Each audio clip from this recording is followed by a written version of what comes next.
Hi, I'm Mia. I'm 28 and absolutely killing it in my marketing job, living what I thought was the dream with my husband Jake in our cozy suburban home.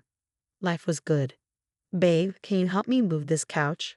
I want to make more space for Sophia. I called out to Jake one Saturday morning. Sure thing, hun.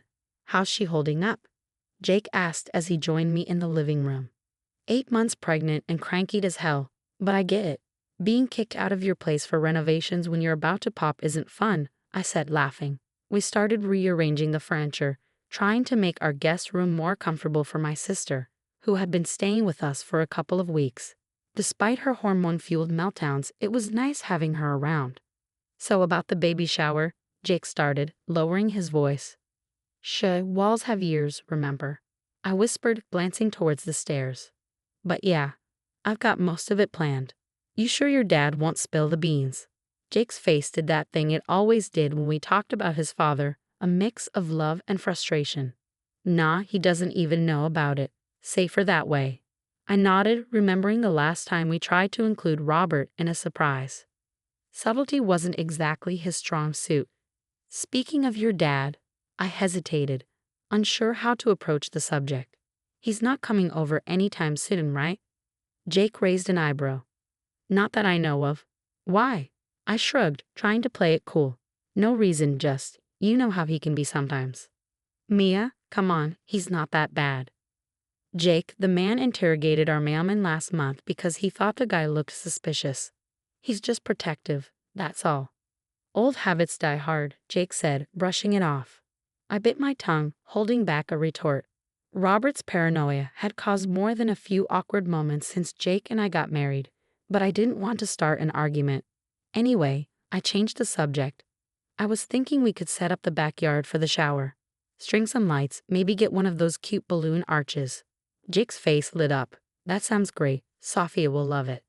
As we continued planning, I couldn't shake the snagging feeling in the pit of my stomach. Robert's unpredictable nature always set me on edge, but I pushed the thought aside, focusing on making the baby shower perfect for my sister. Later, I was in the kitchen, putting the finishing touches on a batch of cupcakes for the shower, when the doorbell rang. Jake was out grabbing last-minute supplies, so I wiped my hands on my apron and headed to the door. Coming. I called out, wondering who it could be. When I opened the door, my heart dropped. There stood Robert, Jake's dad, with that stern look he always wore. Mia, he nodded, stepping past me into the house. Thought I'd surprise you kids. Jake around? I stumbled over my words, caught off guard. No, he's out running errands. We weren't expecting you, Robert. That's the point of a surprise, isn't it? He grunted, making himself comfortable on our couch. I forced a smile, my mind racing. Sophia was upstairs resting, and I had to keep Robert from finding out she was here. Can I get you something to drink? I offered, hoping to keep him occupied. Water's fine, he replied, his eyes scanning the room suspiciously. I hurried to the kitchen, but as I filled a glass with water, I heard movement upstairs. Sophia must be up. I rushed back, handing Robert the water, trying to distract him. So, Robert, how's retirement treating you? He took a sip, his eyes still darting around. Fine. Neighborhood's going to hell, though. Seen some sketchy characters lurking around lately. I resisted the urge to roll my eyes.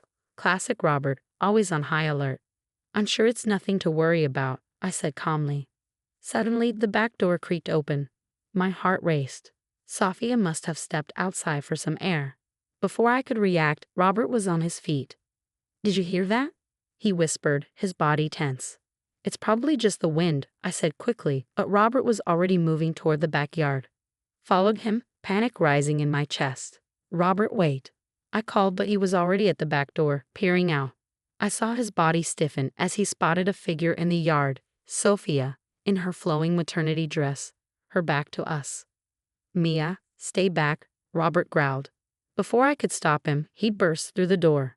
Everything happened so fast. Robert charged across the lawn, his years of police training kicking in. Sophia turned, her eyes wide with surprise and fear. Robert, no, I screamed, but it was too late. He tackled Sophia with full force, sending them both crashing to the ground. I heard Sophia cry out in pain as she hit the grass, Robert's weight crushing down on her pregnant belly. I ran towards them, my heart pounding. Get off her, I yelled, pulling at Robert's shoulders. He looked up at me, confusion replacing the determination on his face. Mia, what? It's Sophia, you idiot. I shoved him off my sister and knelt beside her. She was curled up on her side, tears streaming down her face, her hands clutching her stomach. Oh God, Sophia, are you okay? I asked, my voice shaking. She whimpered, her body trembling. I turned on Robert, fury overtaking my fear. What the hell is wrong with you? Robert stood there, his mouth agape, finally realizing what he'd done. I thought she was an intruder. I didn't know. Shut up, I snapped, turning back to Sophia. We need to get you to the hospital now. I helped Sophia to her feet, supporting her weight. Call an ambulance, I ordered, my voice cold. Robert nodded dumbly, pulling out his phone. As I looked at my sister's pain-stricken face, a mix of fear and rage boiled inside me. This was supposed to be a happy day, a celebration. Instead, thanks to Robert's reckless behavior, we were heading to the emergency room, praying that both Sophia and her baby would be okay. We burst through the emergency room doors, doctors and nurses swarming around us. She's 34 weeks pregnant, tackled to the ground, I explained, my voice distant and unfamiliar. They whisked Sophia away, leaving me standing there, feeling helpless and terrified. I paced the waiting room, my mind racing. Where was Jake? I had left him a frantic voicemail, but he hadn't called back yet. Suddenly, I heard a commotion at the entrance. It was Robert, trying to push his way past security. I'm family, he was shouting. Let me through. My fury, simmering beneath the surface, boiled over. I stormed over to him. You, I began, my voice shaking with anger.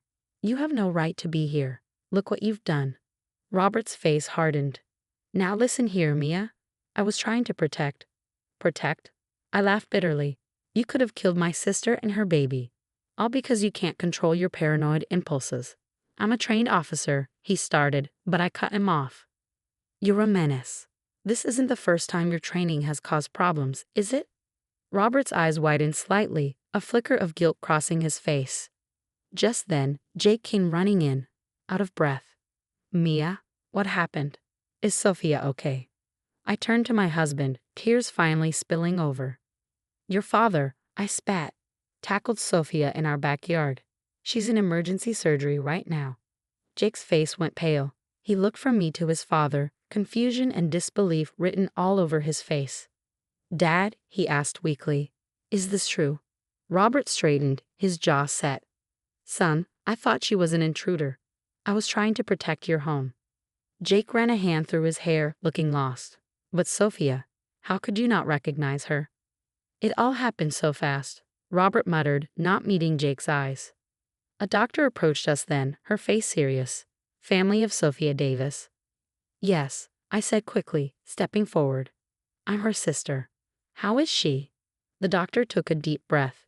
We had to perform an emergency C-section. The baby is premature but stable. Sophia lost a lot of blood, and there was internal damage from the incident. She's in recovery now, but she has a long road ahead of her. I felt my knees go weak with relief and residual fear. Jake caught me, holding me up. Can we see them? Jake asked. The doctor nodded.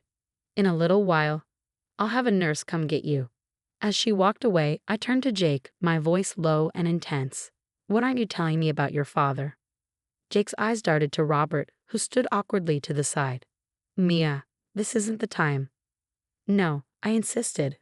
I want to know. This isn't the first time he's done something like this, is it? Jake sighed heavily, defeat in his eyes. There have been incidents in the past. Nothing this serious. But what? I pressed. Jake sighed heavily. Dad's always had a bit of a hair trigger. There were a few complaints when he was on the force, and after he retired, well, there was an incident with a neighbor. And then, at my cousin's wedding. I stared at him in disbelief. And you never thought to tell me any of this. I didn't think it would ever be an issue, Jake said weakly. I'm so sorry, Mia. I should've. A nurse interrupted us. You can see Sophia and the baby now. As we followed her, I shot one last look at Robert. Stay away from my family, I warned. This isn't over. Entering Sophia's room, I felt a wave of emotion wash over me.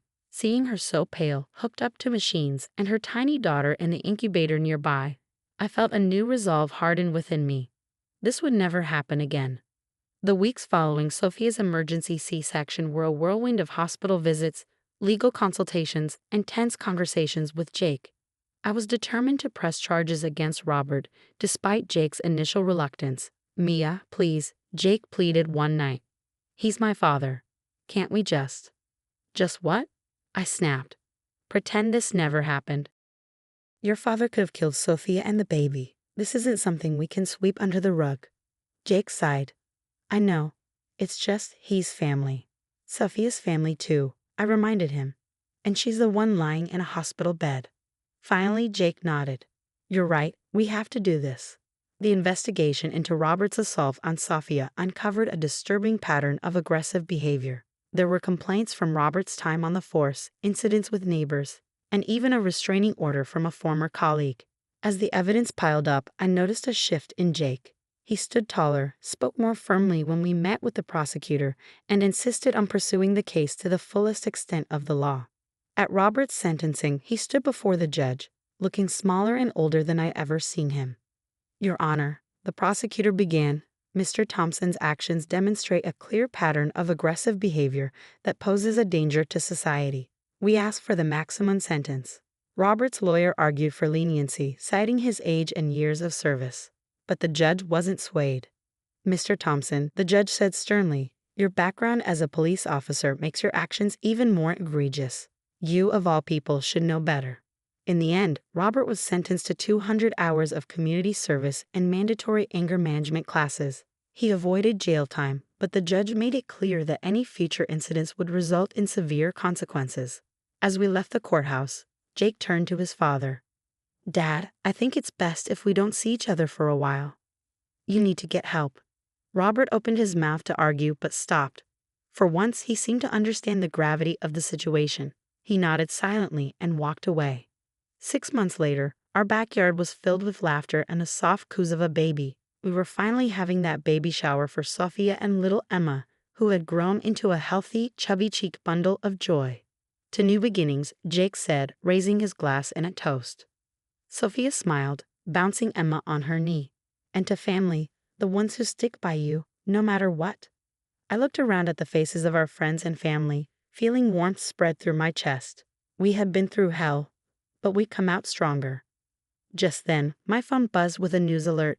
I glanced at it and let out a low whistle. "What is it?" Jake asked. "Your dad," I said, showing him the screen. "Apparently he got into an altercation at his anger management class. He's facing serious charges this time." Jake shook his head, a mix of sadness and resignation on his face. "I guess some people never change." "But we did," I said, squeezing his hand. "We're better for it." Now that the story's over, let me ask you. If you were Jake, caught between your spouse and your parent in a situation like this, how would you handle it? Would you side with your partner immediately or try to defend your parent? And what if you knew about your parents' history of aggressive behavior? Share your thoughts in the comments. Your perspective might help someone facing a similar dilemma. If this story resonated with you, hit that like button. And for more stories about complex family dynamics and overcoming toxic relationships, subscribe to our channel. Your support helps bring these important stories to light.